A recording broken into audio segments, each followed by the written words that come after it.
ప్రభువైన యేసుక్రీస్తు నామములో మీ అందరికీ శుభములు.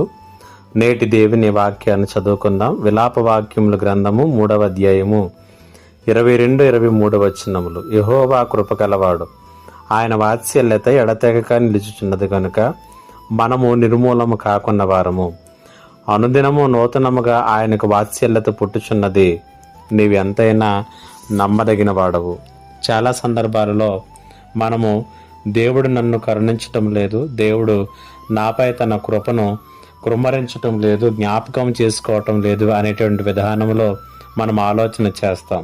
కానీ విలాప గ్రంథములను రాసినటువంటి ఇర్మీయా మాత్రం కష్ట సమయంలో గుండా వెలుచు ఉన్నప్పుడు దేవుని కృపను గురించి ఆలోచన చేయటం మొదలుపెట్టి ఆయన అన్నటువంటి మాట ఏంటంటే, ఇక్కడ 22-23 వచనాల్లో ఉన్నటువంటి మాటలను మరొక మాటలో చెప్పాలంటే, దేవుని కృప ఎప్పటికీ కూడా తరిగిపోదు.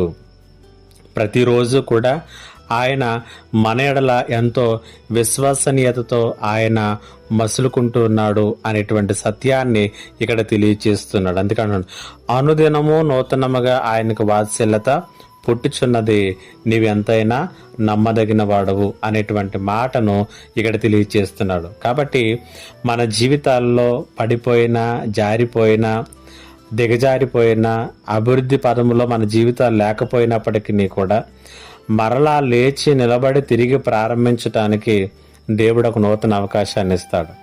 పరీక్షల్లో తక్కువ మార్కులు వచ్చిన ఒక వెనకబడినటువంటి విద్యార్థికి నిజమైనటువంటి ఉపాధ్యాయుడు మరొక అవకాశం ఇస్తాడు. దేవుడు కూడా మనకు ప్రతి ఉదయం ఒక కొత్త అవకాశాన్ని ఇస్తున్నాడు, మనం ఎదగడానికి, నిలబడ్డానికి, స్థిరపడ్డానికి. జ్ఞాపకం చేసుకో, నిన్నటి వైఫల్యాలు నేటి అనుగ్రహాన్ని పరిమితం చేయవు. పరిశుద్ధాత్మ దేవుడు ఈ మాటల చేత మిమ్ములను బలపరచునుగాక. ఆమేన్. ప్రార్థన. గొప్ప దేవుడైన తండ్రి, నీకు వందనాలు.